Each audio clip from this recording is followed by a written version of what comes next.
Welcome to the Au Jus.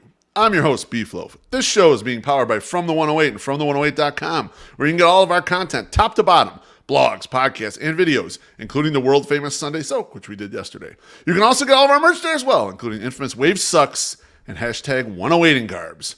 Currently, we have a Wake Me for the Parade koozie selling at FromThe108.com. It's $5. Go get one, go get 10. If you like that sort of thing, that never goes out of style. This show is powered by you, the loyal 108 supporter. Please subscribe to our YouTube channel. Feel free to tickle the undercarriage in the process. Like, comment, turn on notifications, and most definitely super chat, because that's how we get paid, and that's how we continue to make the content you know and love. Tonight's guest...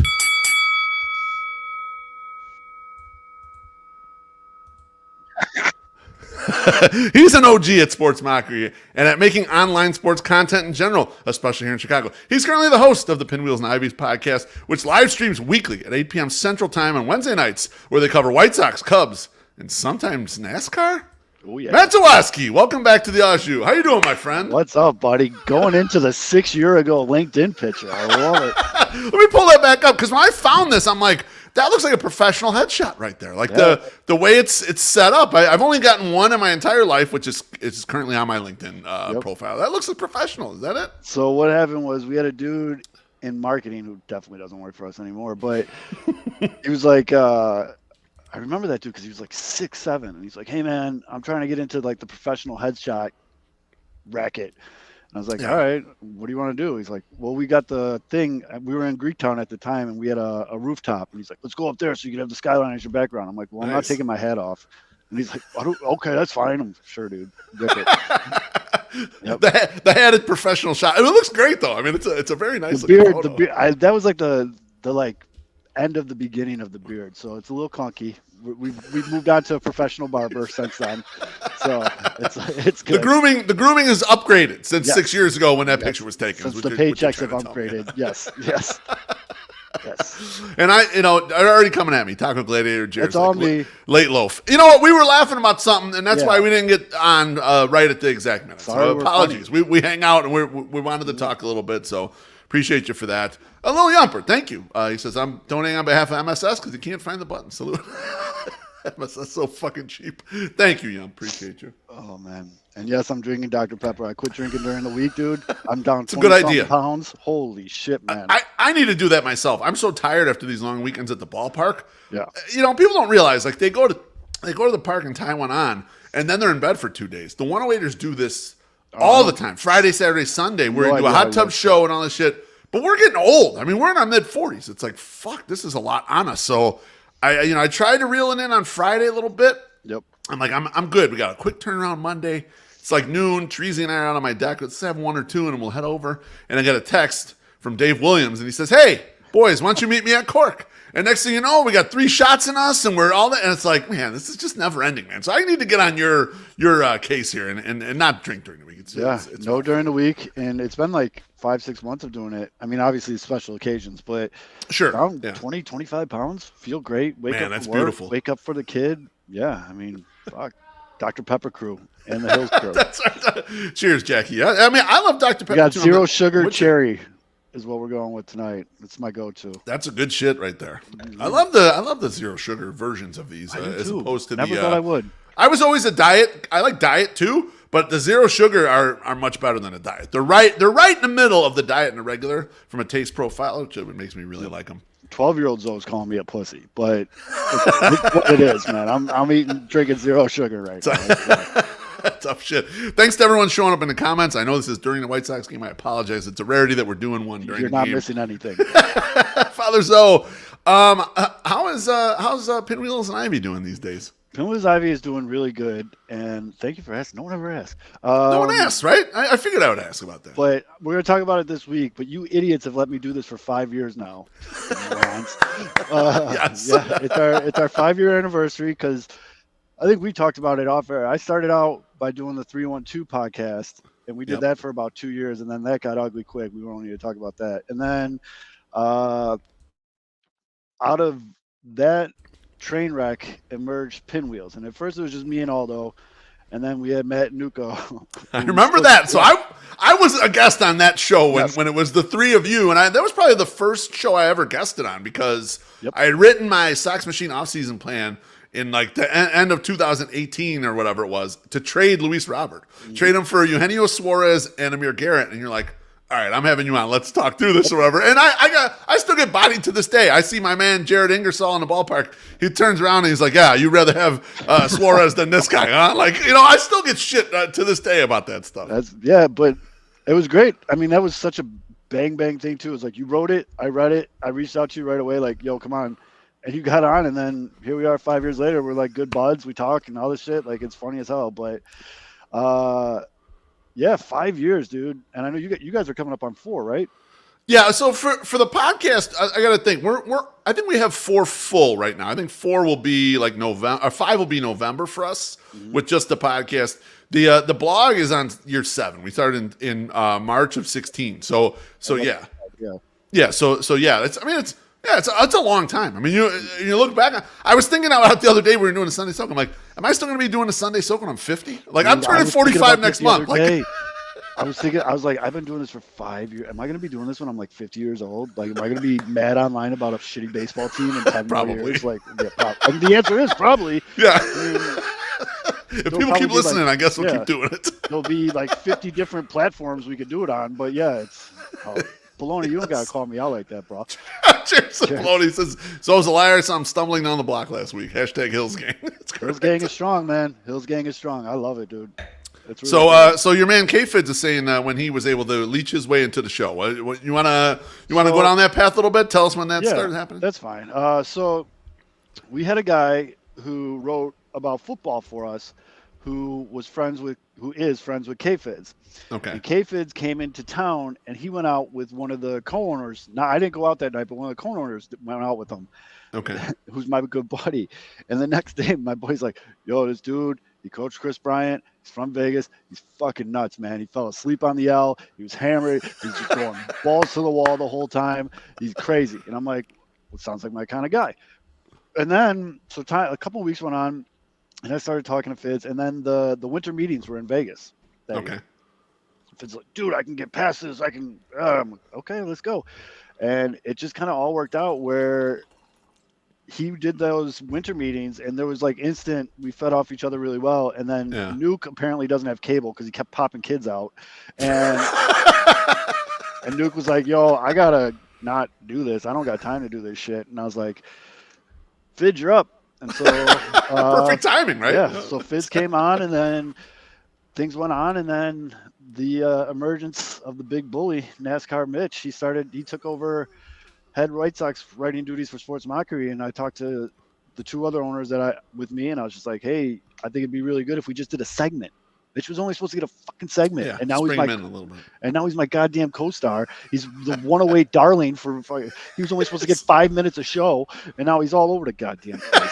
You can't stop him. You created the NASCAR minute, and people they show up just to see that shit, just to see the little the little gif you guys got of him, the song and all that, and all the pictures and shit. Like, oh my god! And you're right. He was a star in the 108 tourney. It was amazing. You don't know when you put a field like that together. You don't know who's going to pop up and do something crazy and just very impressive. And he was one of the people who did. So little behind the scenes. Mitch reached out to me, text messages 1-on-1, and he's just like, hey man, kind of in between jobs, trying to get this on the air job. I want to do good in the 108 30, but I don't want to be like on camera, like pounding a fucking Hickley and Schmidt thing of alcohol or something. Right.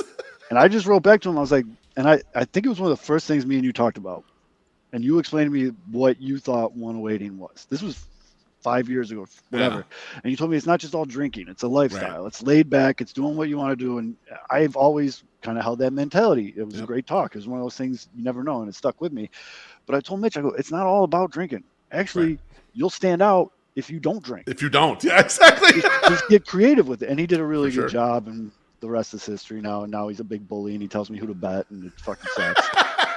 Well, I remember I came on your podcast. This was before we had picked the tourney field, and I told Mitch he needed to assert himself more against you guys. Mm-hmm. Now, I didn't mean this much. He's going a little too far right now. So you guys might have to knock him down a peg or two at this point. Like he's got his head is almost as big as mine. As the listeners crazy. I had a very off-center take last week, and before I even finished the sentence, bad take. That's a bad take. I was just like, God damn it. All right. It was a bad take. I mean, granted, but I was just trying to like keep things moving a little bit because, you know, there's all these new hard-hitting podcasts. So we'll get to that on the back end of the show. Yep. Want to take this drink. Justin, thank you so much. It says, cheers boys, buddy. from my White Sox Twitter podcast to yours. We'll get to that, Justin. Don't worry. Yep. Oh, yeah. I got thoughts. We'll talk. I'm sure you do. Before we get into all that stuff, though, I want to talk about the White Sox a little bit. We just got done with a very nice homestand. The White Sox won 6 out of 9, 5 of the last 6, including a sweep of the Royals. For my viewing pleasure, it was really nice being at the ballpark for a lot of wins, kind of a lot of wins in short order. It's been rare. Also nice to be at the ballpark for some home runs. Also been rare the last calendar plus year. So you're a big vibes guy. We did a show here where we did half of it. We were talking about player vibes here. What's your vibe right now with the White Sox coming off this streak, but still only 19 and 29 and 6.5 back of the Twins as we sit here on May 21st and they're halfway through a game out in Cleveland? I feel like they're Little Mac in Mike Tyson's Punch-Out. Like they're getting there, and like the Royals were Glass Joe. You know, that was an easy fucking pew pew, and then they just got to go through these other guys to get back on top. I'm starting to actually think, and this scares the shit out of me, that they have the horses to win this division. Absolutely scares the fuck out of me. And that's why I hate this team, dude. I fucking hate this team because they do this to me every goddamn year. That's why I'm going to be doing this when I'm 50. I'm an idiot. You can't help it. It's the disease of being a White Sox fan. It really is. It's like I went on Red Line Radio one time with the boys and we were talking to Dave Williams. It's like, it's a sickness. We all have a sickness. All of us that are this into the team are just sick about this. And for me, I'm a little bit the opposite. So like, I'm glad they're giving me hope because I know my ass is going to be in the seat over there for 80, you know, maybe not 81 games, but 70 games. I'm going to be sitting in my seat. I want something to watch. I want something to, you know, have some hope for. And Teresi had gotten me down to, hey, let's just watch each game as its own entertainment product. They win tonight, great. We'll have some beers. We'll celebrate. We'll high five, match high fives over in the section. We'll have a great night. But I've leaned more towards, I agree with you, they do have the horses. It still feels like a bit of a long shot, but I haven't given up hope just yet. And I'm definitely the playoffs are all variance guy. So like you make the playoffs, anything. They always say anything can happen. Anything can really happen in MLB playoffs. Mm-hmm. It seems like in all sports in the last like 5 years, more than ever, it's you get to the dance, you have a shot. I mean, hockey, you got 8 seeds going to the final. Basketball, the Heat are fucking pushing the Celtics in the corner right now. Kicking their ass, too, in the process. Destroying them. And then I just saw Jimmy Butler and Shakira just followed each other on Instagram. I mean, this is big stuff. Jimmy Butler's just winning from every side of the world right now. And Bless him. I love that guy. But yeah, I think that's part of the reason why I'm stupid is because I think that way. And I don't get to go as many games as I used to, obviously, little Zoe, but we're taking him to his first game this year. Oh, beautiful. But I get really happy when they win at home because obviously they won, but also because I know all these good people that I interact with, most of them are there. And you guys, I see the videos, I see the class picture. I love that. Like people are high-fiving, and it's just talking about vibes. That's a good vibe. Those people are going to have a good night that night. Where when they lose 14-0, you're just like, well, fuck this team. I'm going home. I'm going to drink some gin and fucking go to sleep. Yeah. I like the Little Mac comp because there's the uphill road here to conquer, but you still got a chance. I know people that use Little Mac to beat Mike Tyson, so it's possible. It can absolutely happen. Let's get to this drink quickly. Senor Sox, thank you so much. He says, 2 great dudes. Salute. You guys are going to get me all hopped up on the pepper. I made fun of Senor Sox a little bit today on Twitter. I saw hope you that. enjoyed that. Good man. I love Senor Sox. No, he's a good dude. All right. Thinking about this lately, the manager gave a couple White Sox players that have been struggling mightily the day off yesterday. I mean, Tim Anderson, although he only got to take half the day off because Hanser Alberto hurt himself trying to signal that he was safe. And Andrew Vaughn. Both guys were, settled for a day off. They've been struggling mightily in May. Tim, pretty much since he came off the IL. Andrew, I don't know exactly when it started, but I know May's been a real struggle for him. What do you think about prognosis on each? What do you think, the near future lies ahead for them? And what would you attempt to get these guys right? So I think they're 2 very separate cases. So I'm going to talk about Tim now, and I'm talking about a baseball player. I'm not talking about a black dude, not talking about a white dude, because people like to come after you right away when you have People this going opinion. directions about Yeah, yeah. I'm talking about a baseball player. I'm talking about the shortstop for the Chicago White Sox. He's been bad since the end of last year. And what I Yeah. think is he's pushing because he was playing hurt. He's getting a little bit better, but we're obviously seeing, he's not stealing the bases like he used to and everything. Right. And he also knows, I mean, Tim's not a dummy. He looked around the league, saw all these shortstops get just Brinks truck paychecks. Yep. And he knows he's going to be, if he can turn this around, he would be next up for it, And I think he's pushing a little bit. So I like that he got the day off a little bit, Half a day off, basically. Yeah, but he really feels like the guy that someone just has to sit him down. It's not going to be Grifol. I think he respects Grifol, but Grifol's not that guy to Tim. Someone needs to, and I think it would have been Jose Abreu, Right. but I don't know, maybe like a Giolito or something that can just sit down and be like, it doesn't have to be a public thing. No one needs to know about it, and just be like, relax, take a fucking breath. You're Tim Anderson. You won the batting championship 2 years ago. You could do this. We need you. We go as you go, whatever cliche you want, blah, blah, blah. Right. And that's what's going to change him. Now, Andrew Vaughn, he's not hurt. I mean, when that swing looks good, it looks so good. Yeah. Oh, yeah, So absolutely. good. And then I just really feel like a lot of it is pitch selection with him. I don't know what the fuck he's swinging at. Like, it's just that stuff that I'll learn, but he's not a rookie anymore. Right. Like it's not. Yeah, we're 1,000 plate appearances in, and and not to dismiss the lack of development. I mean, that's the elephant in the room, right? We all know that. We all kind of know the guy had to skip levels because the White Sox were too cheap to hire a DH or corner guy. Yep. A couple years ago. So that's a detriment to him. But at this point, it is what it is. Like you're here. You're too good to go down to AAA. Like you got to figure this out here. Like stuck. this is it. Yeah. You're stuck. Exactly. And for both guys, for really anything we can talk about right now in criticism of the White Sox, if we did like a Pepe Silva board, like it would all come back to the front office failing this team.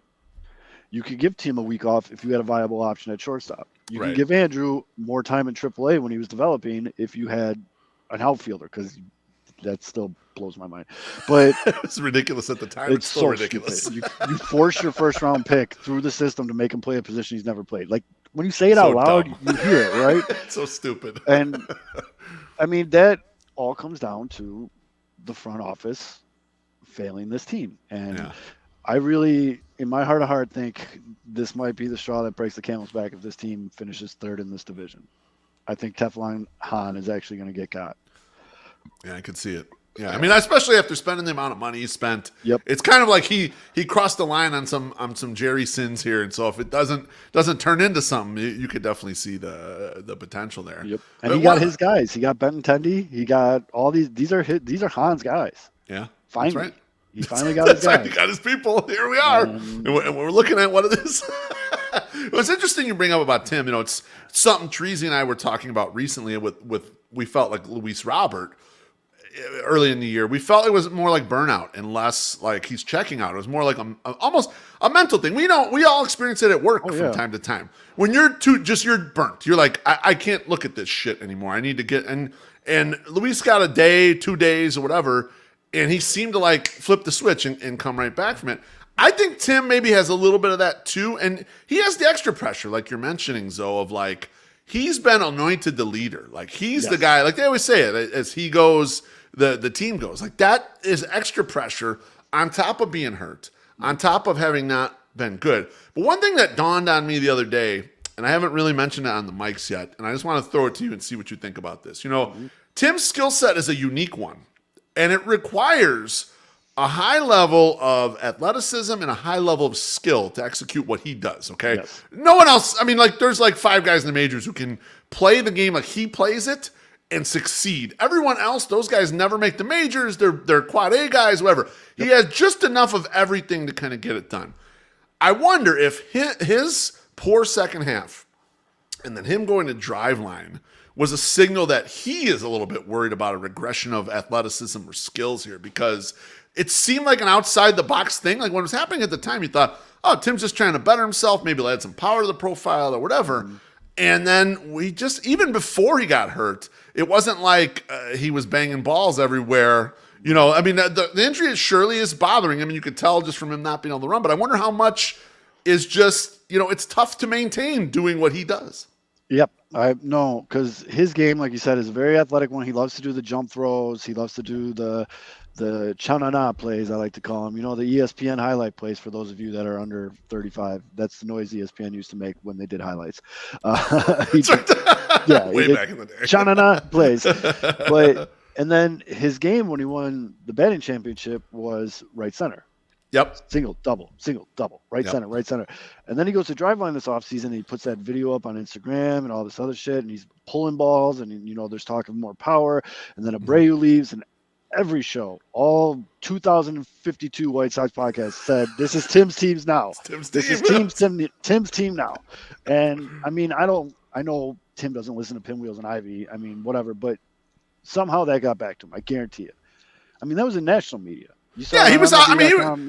So he was out trying to publicly speak. Why is he doing everyone's podcast? He did a podcast with Barstool Carl for Barstool Baseball. So he went on Garfine's podcast, right? So he obviously took it on himself. Like, I have to be the voice of this team, and went out there and did that. So he knew. I mean, it's obvious he knew just from the way he acted. Like, you know, nothing wrong with that. Get out in front and talk to the people. Nothing wrong with that at all. But yeah, you could tell he knew it.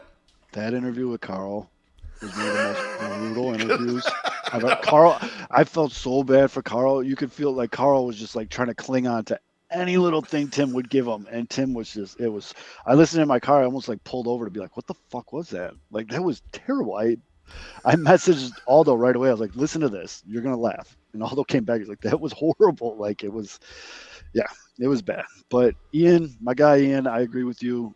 You know, that's where the injury and the pushing comes into play, especially when, you know, he's trying to turn. So he's not pulling balls, and then he's trying to do this opposite field thing, and he's flying out to center field or grounding out to the second baseman. Right. I mean, there's going to be a theoretical or hypothetical switch that's going to be flipped with Tim, and we're going to see it. It's just a matter of how long until we see it. Right. Yeah. That's it. Yeah, I mean, are you a fan or against moving him down in the order temporarily while this is going on? If you asked me 2 weeks ago, I would have said no. Now I'm a fan of it. I think stuff like that it's more embarrassing to him than a benching. It'd be more of a wake-up call than a benching, because a benching, you could just be like, hey, man, I need a day off. But if you put him batting 8, he's going to be fucking pissed. Right. TA is the guy that will get pissed at that. He'll get real focused on that right away. Yeah. And, I mean, that's up to new guy Grafalo. Go up to him and be like, hey, man, you're batting 8. You want that top spot back, earn it. And just walk away. Don't say shit. Just walk away. Just let him know. I said goodbye. Yep. Yeah. just walk away. I think there's a level of that, and there's also a level of take some of the pressure off the guy. I mean, like, he just doesn't have it all going right now. Get him out of that one spot just to, like, save a little bit of him. Like, I agree with you. He will refocus, but it's also if you don't succeed, it's not so much on you that you're not getting on base at all up here and hurting this team. Right. And Ben Teddy's been doing great getting on base. I mean, he actually, lately especially, the last 5 to 7 games, he's played well. Absolutely. Yeah. Yep. All right. Let's move off of these guys. I want both of those guys to get better, Andrew and Tim, right away. Yep. But we're not going to play the Royals every day, folks. That's right. We're not. But Mike Clevenger has hit the IL, SP5 as we call him affectionately in 108, with some wrist soreness. Is this the type of wheels fall off the bus situation for the White Sox with their lack of pitching depth? Or are we going to get a chance to see a little of Pedro Grafal's ingenuity as he works through this, which should be at least 2 starts? We better have that ingenuity going. Right now, this White Sox season with the pitching staff, and I always make comparison, and I think you know this by now, I always like to say is like that scene in Austin Powers when the henchman's standing there going, no, and he's coming at him with the steamroller really slow.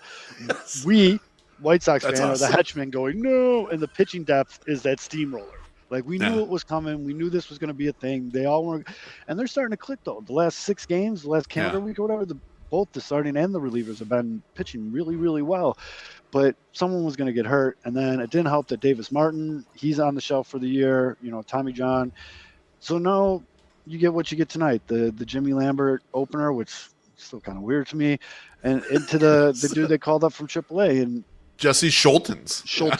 And they're losing 1-0 because he threw one in the dirt. He calmed down afterward, but yeah, now it's going to be very interesting. Like you said, I think it's 2 starts. It's going to be very interesting. Yeah, right. I mean, it's one of these things they don't, like you said, we don't have Davis Martin to call. Like, everyone would be thrilled if it was Davis Martin. Okay, our 6th starter that we saw pitch well last year. Right. But they have nothing, and that's why they went opener tonight, and then they went Schultens behind him, and Schultens, it's their number 1, I guess.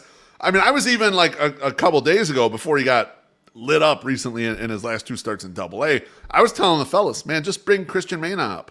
He's in Double-A. He's 20 years old, but so what? There's no such thing as a pitching prospect. We all know that thing. Like, guys pitching well and getting out somewhere, bring him.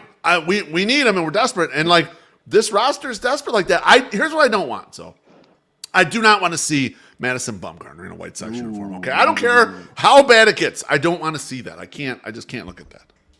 No, thank you. And the fact that we have to even say that, yeah, because it's such a Han Kenny thing to do. Once again, we're fucking idiots. But yeah, I mean, Ian's my guy. I defer to usually when it comes to farm system stuff. So yep. I usually say on our show, I'll be like, Ian, give me a pitcher I can get excited for. And then I said that to him last week, and he's like bounced around the question. I'm like, oh shit, if this guy can't even get on a project, I'm so fucked. He's in the comments saying that Schultens isn't bad. Yep. And Schultz was up earlier in the season. He pitched okay with last. The slider was good. It was dropping a little low, and these are professional hitters, so they're not going to swing at it like AAA guys are. But he can locate that, and he'll be just fine. I really think so. I was actually pretty impressed with the stuff he had early on.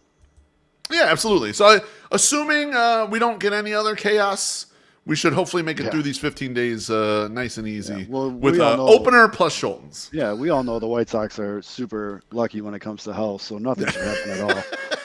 Absolutely. That's absolutely correct. Yeah. One last thing on the White Sox here. Early this season, and it's been rough, but there's been 3 real heroes of these 19 wins to start out the year, and that's been Luis Robert, Jake Berger, and Lucas Giolito. They've kept this team from completely dying and falling back.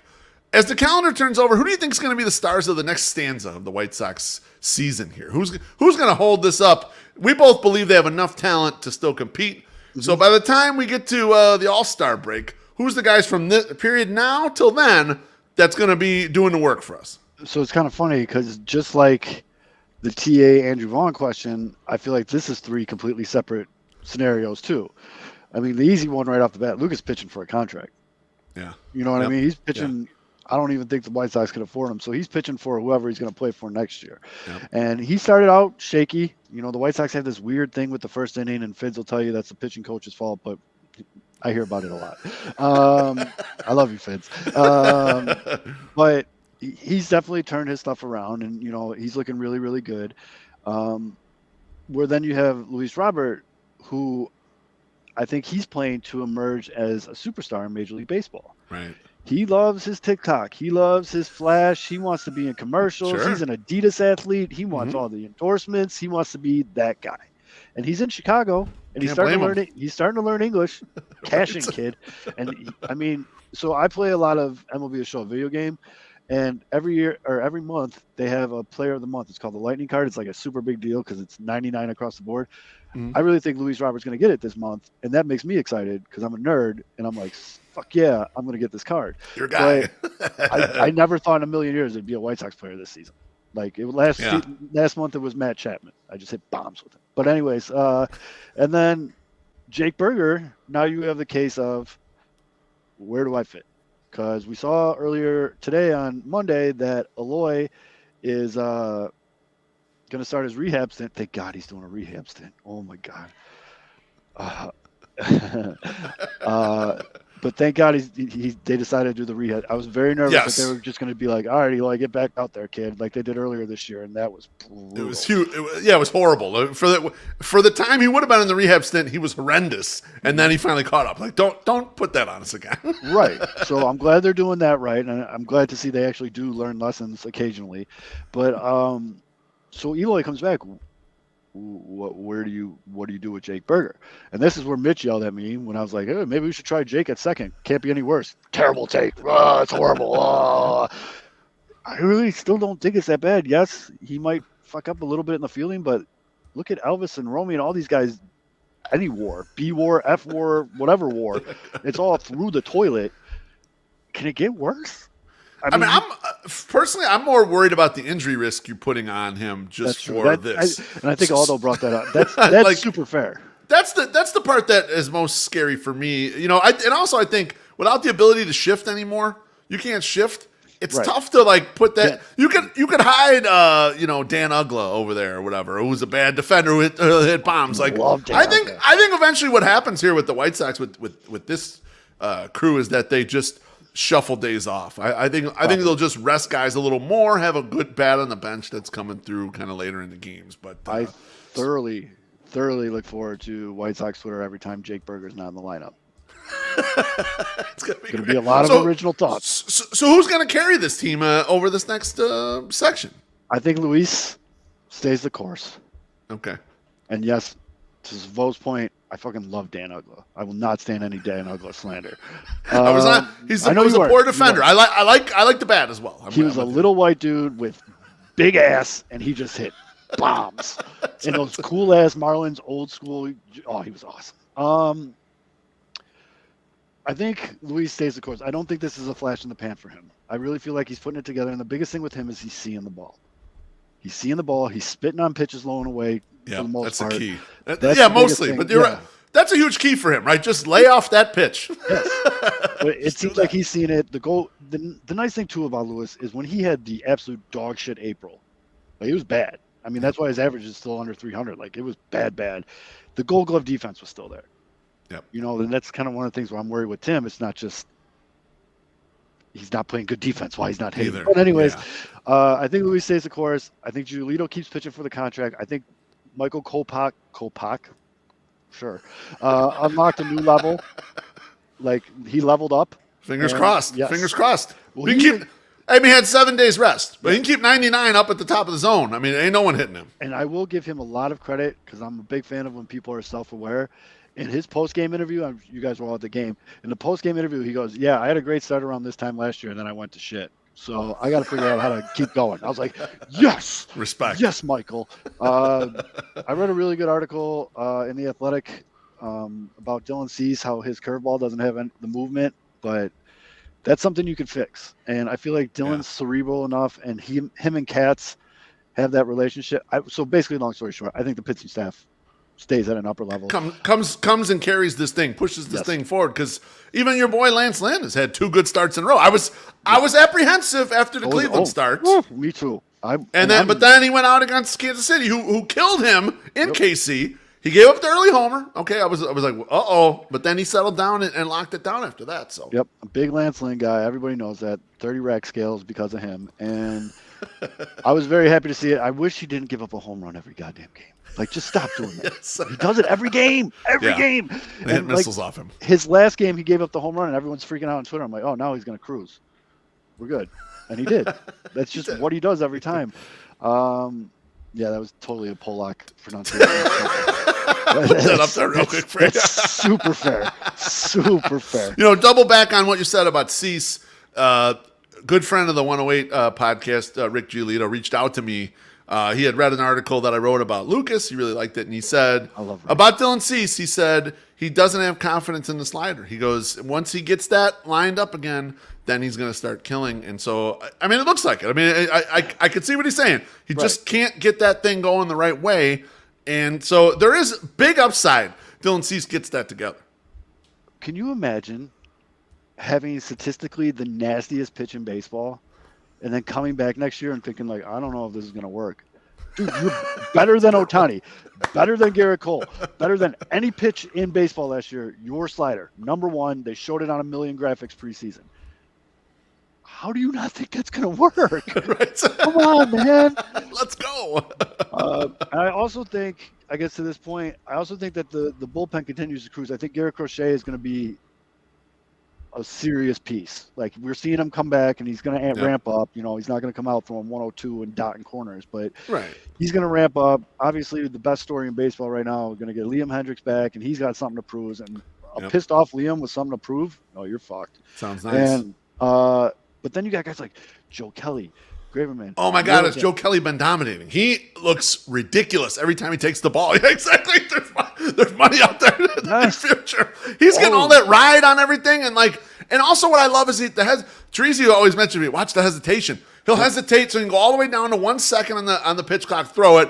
The next pitch, he'll throw it with 12 seconds left. Like he loves playing with the back and forth on the pitch clock. I love watching it. It's absolutely awesome, and he's pumping 92 on a knuckle curve. Get wrecked. You're not hitting that shit. 92 mile an hour knuckle curve with a perfect 12-6 break on it. There's no chance. Take a lap. But he's been lights out. Joe Kelly's a very smart dude. For everything that people like to say about Joe Kelly, he's always been very intelligent, especially with the way the game goes. Mm-hmm. And he knows he's not getting any younger. And he also knows that the reliever market's going to be hot. And he can cash in. I think there's zero chance he's on the White Sox next year. I actually think he goes back to the Dodgers. But he's paying for that contract. And I don't hate it. I don't hate it. Because if we get to we had this conversation on Pinwheels. If we get to the All-Star break and the White Sox are within 5 games, trade Joe Kelly. Go get me someone. Wow. Okay. All right. That's where I'm at. Again, dumb brain. Prospect or someone for now? MLB, someone that in a pinch could be used. Okay. All right. But you know what but do something. I'm still so mad about last year's trade deadline. I can't even say it. Trade deadline. I sat on their hands. I have nightmares. They honned it. I have nightmares about last year's trade deadline. I am a very nice guy. I think I usually take things in stride. I don't let shit get on me like this. We're sitting here on May 22nd, and my face just turned red because I thought about last year's trade deadline. So mad. Oh my God, I was so mad. Oh. All right, well, let's bring your anger down because we want to talk about something fun, something interesting, something a little saga on White Sox Twitter. What's your thoughts on the recent White Sox Twitter podcast saga? It's been unfolding out there on Twitter. For listeners on the podcast that don't do Twitter, there has been a season-long sort of there's too many White Sox podcasts and a bunch of us poking fun at each other, kind of.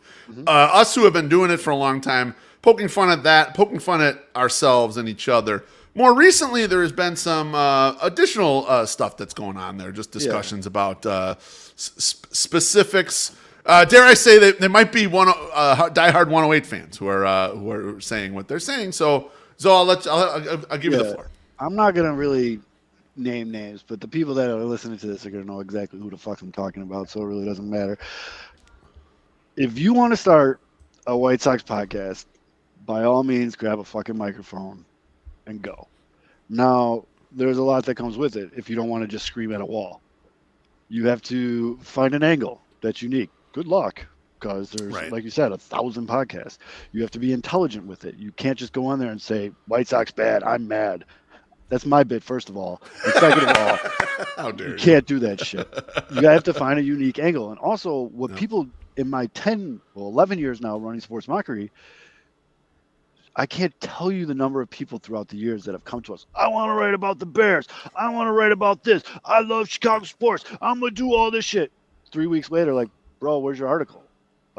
Where you at, man? Oh, I got kids and I got school and I got this. Right. And it's yes, dude, this is a fucking job. This is a second job for me. I consider this a second job.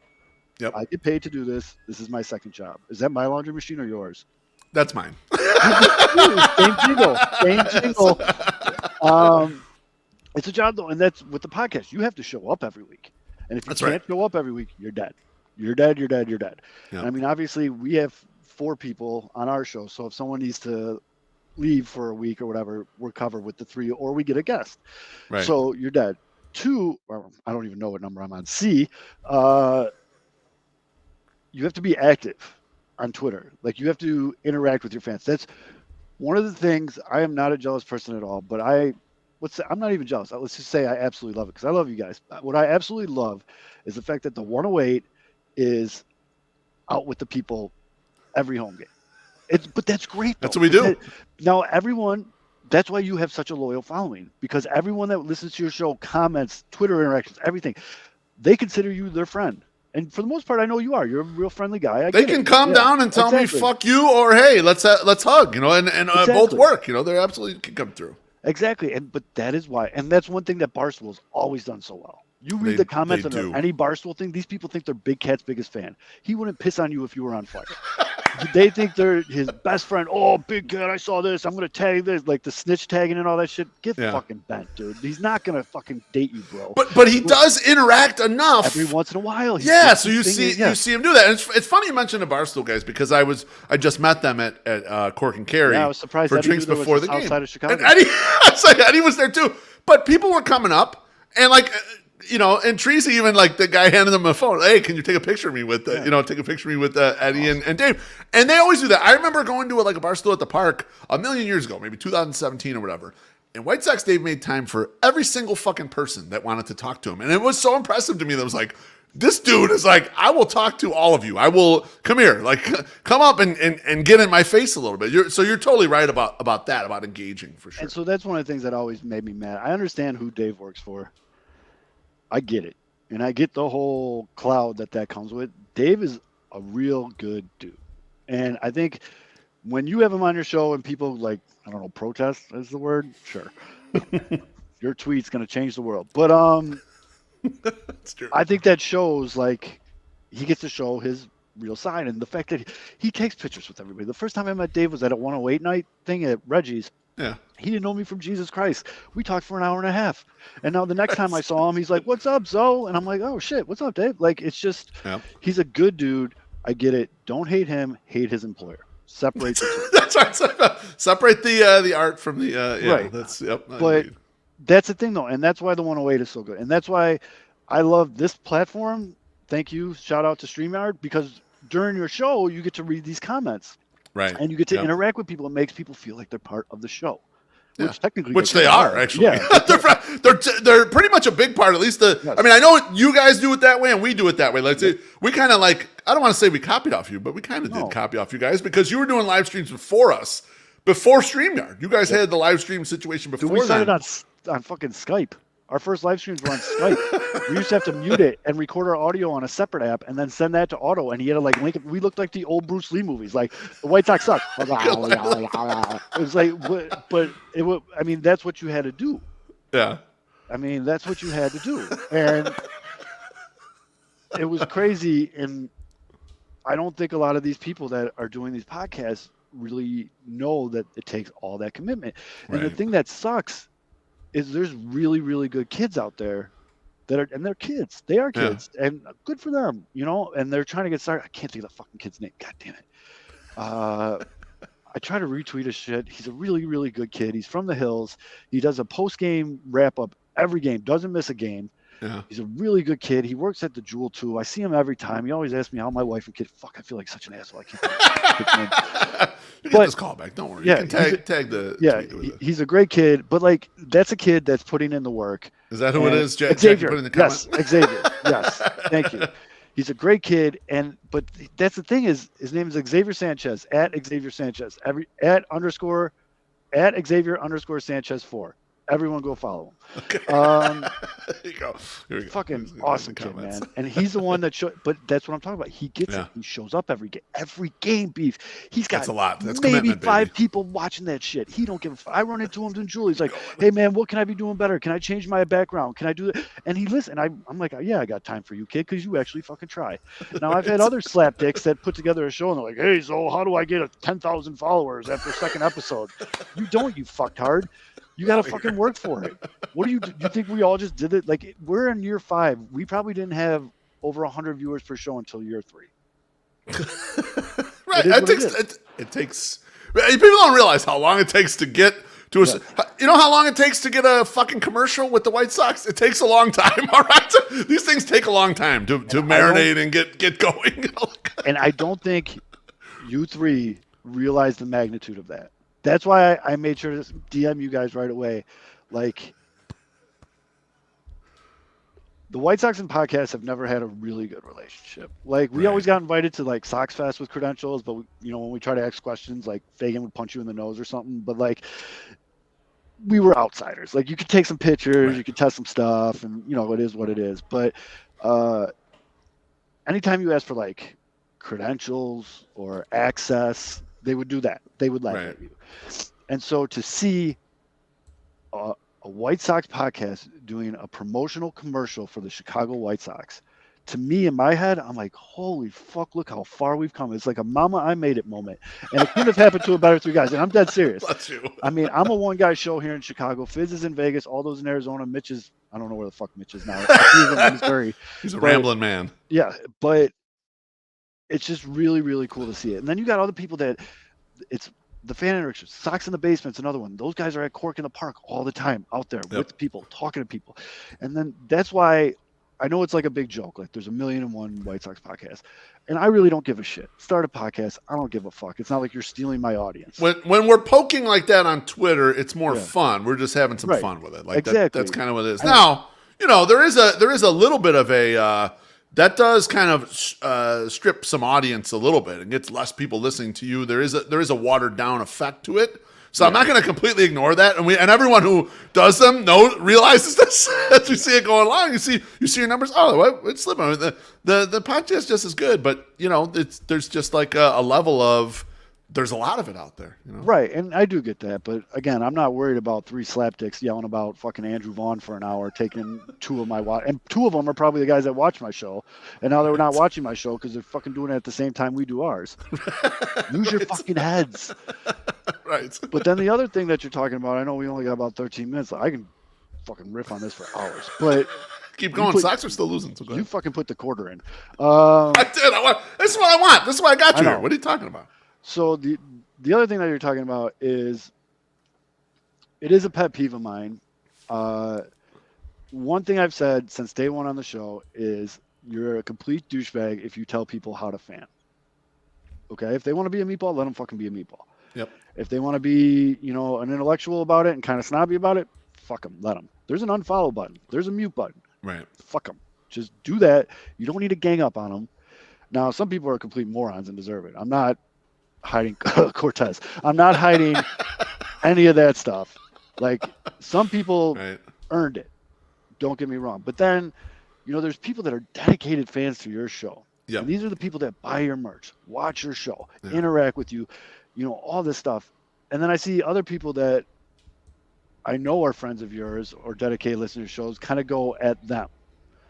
And for being, basically for swinging from your nuts. And I get why that would be annoying. I get it's annoying. I understand it's annoying, but you're actually hurting your friend's business when you do that shit. And I don't think people realize that. Because, all right, let's say person A, huge fan of 108, whatever, watches your show, comments. You guys have like never acknowledged him. You don't know him from Jesus Christ because he kind of just like watches whatever. He's bought 6 shirts, and all of a sudden he tweets out like, "Oh, looking good, B-Flow," for something like that. And then like 6 people just swoop in and call him like a dumb fuck and a fanboy and all this shit. Right. He's never coming back. He's gone.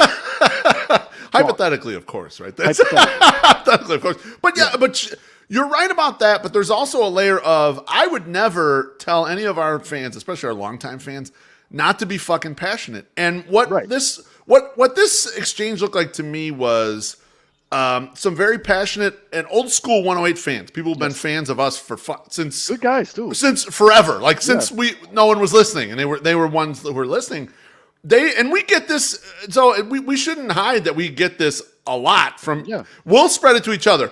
If we think someone is aping your bit or copying your bit, we do reach out to each other now via DM. And there's even a show. I'm not going to mention who it is or but there was a show who did a faux bit, like a pseudo bit, a parody, because someone was stealing a 108 bit, and it was hilarious. I'm not going to tell you who it was or who they were stealing off of. This is a couple years in the review, but it was so goddamn funny because they were like, wait a minute, this is this. And we're like, yeah, they're stealing this.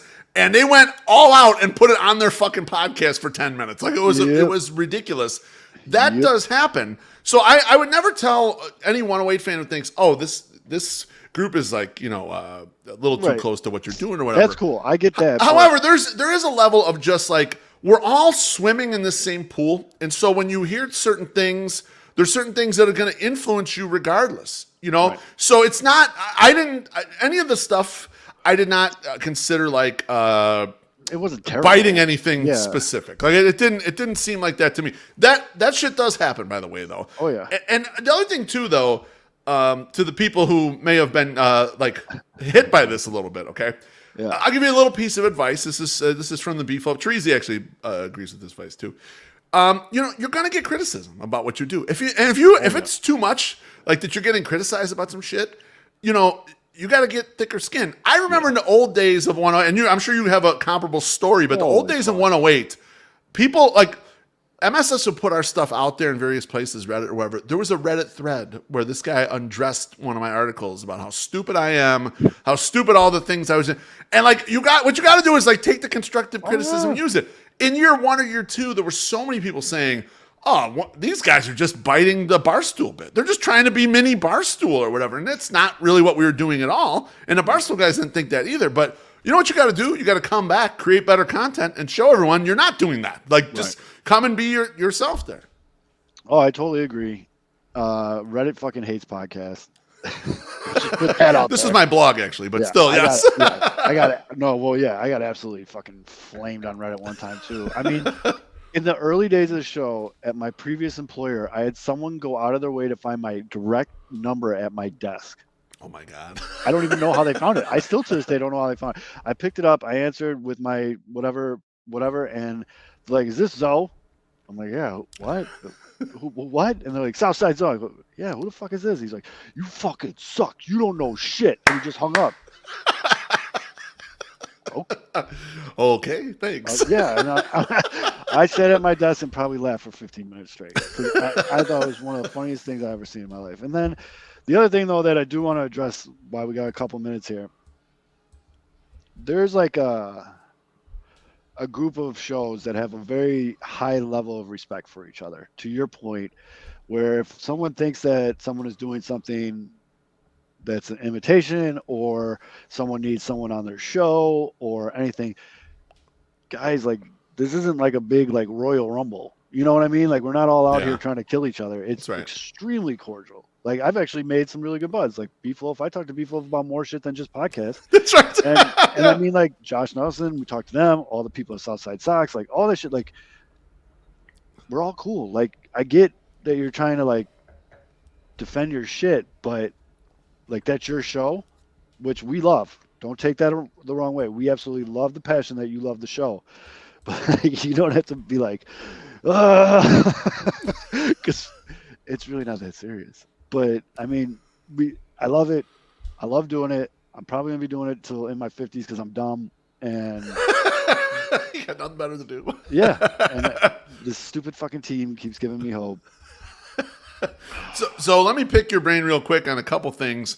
Number one, and Treasy put this in my ear. He said, with all the podcasts coming out, and you're a guy who's a long-time website, blogs, and all that stuff. Yep. Do you think there's an avenue for someone coming along right now to go the blog route instead of the podcast? When the podcasts are like, White Sox podcasts are everywhere, do you think there's an avenue to go blog route, and would it gain more traction potentially?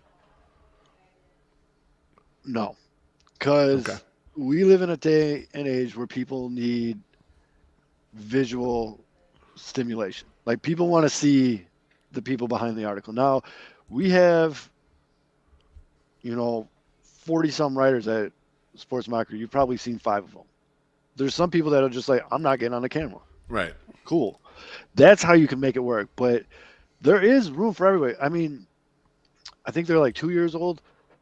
My guys at the Chicago Sports Bums, they came in, they found a niche, they found a way to be unique with the bourbon, and they talk about everything and the bum of the week and all that shit. It's a great fucking show. It's on after us. It's a great fucking show, I though. was going to say, it'll be on 9 o'clock tonight. I mean, it really is. And that's, if you want to start a new podcast, that should be your starting kit. Look how the bums got to where they are. The tailgates, the merch. I don't even know I have no idea what Merchgate is. I'm not gonna lie. I have no idea what Merchgate is. What is? Here we do you know go. what it is? That, I do. That's for another time. We'll do that. Do that another time. Honestly, I have no idea. I know the bums have a ton of merch. It's great. Pinwheels. We've never really gotten to merch. I mean, Fids. God bless him. He went and designed all this shit, and we haven't really pumped it. And the 108, you guys have great merch. I did Lanuti's. Lanuti has a podcast behind a paywall, and he instructs people who are doing podcasts don't do merch. And I materially agree with him. It's kind of a bad idea because it doesn't make money unless you happen to be a lifestyle brand. Yes. And 108's a lifestyle brand, so being seen in a 108 shirt has some value. So that's why we've done it. But we're at the point where we have no more good ideas for merch. No. So we haven't done some in a while. Well, there you go. Missy bought our fanny pack. God bless you for that. You're the one. But I mean, I will never give someone shit for trying to make money doing this because that's what I've done for 10 years. Right. So if someone wants to fucking throw merch on everything, fucking have Pinwheels and Ivy toilet paper, I don't give a fuck. If people will buy it, I'll fucking sell it. You'll give it to them, yeah. But I'll never give someone shit because if you think about it, the money you make is paying you for your time. This takes a lot of time. Yeah, and it's not really even worth the time. You gotta have a good passion for it too. Obviously, you're still getting paid, but you're not getting paid what you'd like to get paid to do, do stuff. It's not all Barstool. It's not all Barstool money, folks. That's right. Senior Sox is correct. 108 been lacking in the merch. So, thanks so much for joining me tonight. Thanks a lot for bestowing your knowledge, your wisdom, I should say, on White Sox vibes, struggling player remedies, and who the next set of White Sox heroes are going to be. Remember, we're not trying to be right on the show. We're just trying to understand. You have anything you want to plug? First, fuck allergies. Sorry, everyone, if I sound super nasally, because I am trying really hard not to rip my nose off my face right now. Apparently, it's Jackie's birthday. Happy birthday, Jackie. Oh, happy birthday, Jackie. And Wednesday night, 8 p.m.-ish, Central Time, Pinwheels and Ivy. I know we joke about it, but Mitch actually got fucking credentialed for NASCAR. Oh, hell yes. I'm dead serious. That's awesome. So we got a lot of good shit going on there. I mean, well, still happy birthday in case it is your birthday. Jackie, too bad. It's your birthday now. All right, we have anointed it your birthday, so happy birthday. May 22nd. Good job there. But yeah, I mean, check us out on Wednesday. Similar format, a lot dumber shit. And all of a sudden we switched with 108. I used to give you guys shit for doing fucking marathon shows, and now you guys are done in an hour. And I look at our clock and I'm like, guys, we're at 2.5 hours. I got to go to sleep. I'm fucking old as fuck. And I'm getting texts from my wife like, this little kid needs to go to bed. Come the fuck up. I'm like, I'm sorry. I can see now why you guys did that because it gets away from me. It gets away from me. It does. Yeah. It does. We've been very cognizant of trying to make the show shorter, and we've been getting good feedback too of like people are like, man, we laughed all the way through. Like, nice job. So like we're okay. 90 minutes, somewhere between an hour and 90 minutes is what we're trying to hit for 108 podcast these days. Yeah. I mean, we got to have a little talk. I hope you bring it might be a little Pinwheels huddle before the show. But I love you, bud. Thank you for having me on. Love you too, my friend. If anybody wants me to keep going in depth about anything I said tonight, I don't hide. You can find me on Twitter. I think I've muted like 4 people. I don't block people because I think muting's way funnier because someone's just yelling at the abyss. And make sure you watch the Power Hour. Best show on Sox Twitter. That's right. Take care, Zoe. Thanks, bud. That's Matt Zawaski. Next week is Memorial Day. So I'm debating if I do a morning show next Monday. We'll see. It depends on how festivities go. If I can line up a guest that I really like. Otherwise, we may end up skipping next week. So I'll give it a shot. I'll let you guys know out on the Twitter machine. Thanks again to Matt Zawaski. Thanks to all the 108 family who was up in the YouTube comments. Bless your hearts. Appreciate you smashing the like button, comments, and of course the drinks and tips.